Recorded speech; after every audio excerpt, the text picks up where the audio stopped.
Where Oprah Winfrey's interview with Prince Harry and Meghan last night reached an estimated 17.1 million viewers in the U.S. That's according to the Nielsen ratings. Apparently, it was the biggest non-sports broadcast on network TV since last year's Oscars, believe it or not. A lot of bombshells, a lot of things to chew over. People still talking about some of those many revelations.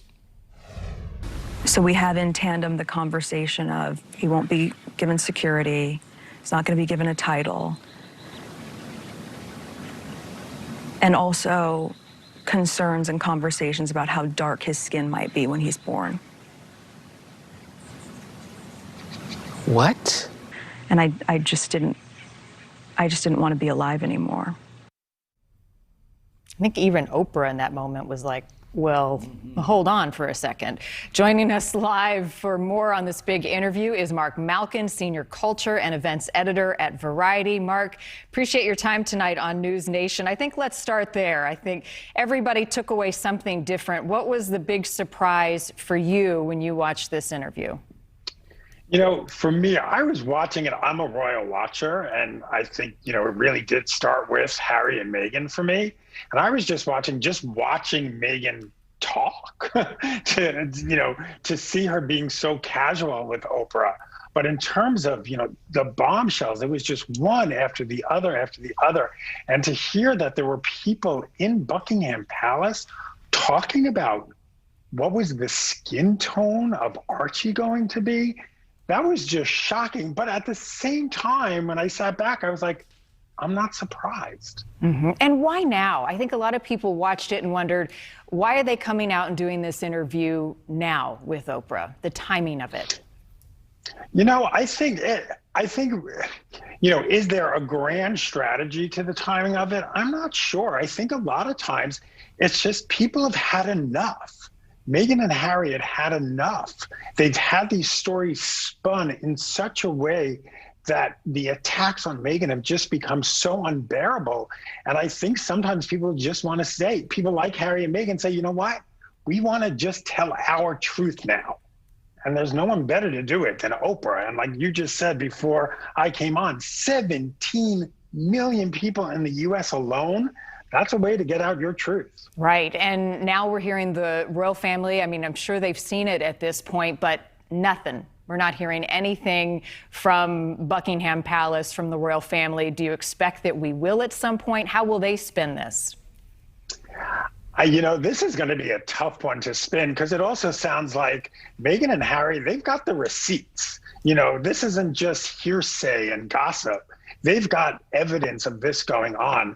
So I think probably what they're going to do at Buckingham Palace is just say, you know what, let's just ignore this. And eventually it'll go away because there will be another royal scandal. There always is.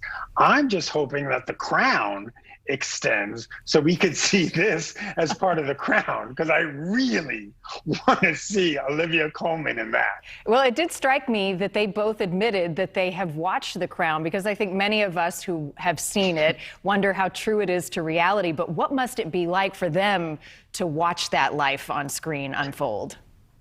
It's funny you say that, because I turned to my husband after Oprah asked, and I wanted the follow-up saying, do you like it? She asked if they watched it, but there was at least what they showed on TV last night.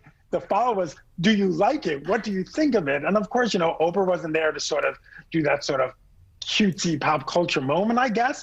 But I want to know, do you like it? I don't think Harry does, because he definitely was like, yeah, I saw it. Yes, ambiguous response. Hey, Rob and I were just talking about what's next for them. I mean, 17 million people watched that interview last night. They've bought a house in California. They've got this deal with Netflix. I mean, they stand to make a lot more money and set themselves up potentially in the future financially. What do they have cooking? Where are they going to be seen?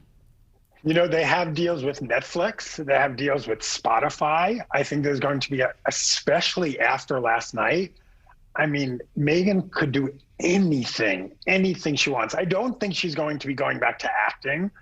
I've spoken to her co-stars from Suits, and I've said, what about the rumors there's going to be a reunion and maybe she'll show up? And all of them have said, you know what? That's not for Meghan. That's not what she's going to do. I think she's going to be using this power for good and bringing attention to mental health. Talk about a strong advocate and someone in the public eye to be talking about suicidal tendencies and really wanting to end her own life. I feel, and as we know, Harry, that's a very big part of his cause too, is mental health. I think that's where you're going to see the two of them. I think you're going to see a lot more talk about mental health and doing projects that promote that and shine a spotlight on it. That was a very important revelation and moment last night. I agree. Mark, as always, good to talk to you. A fascinating interview that we'll be discussing, I think, for weeks to come, months to come, potentially. Thank you. Take care.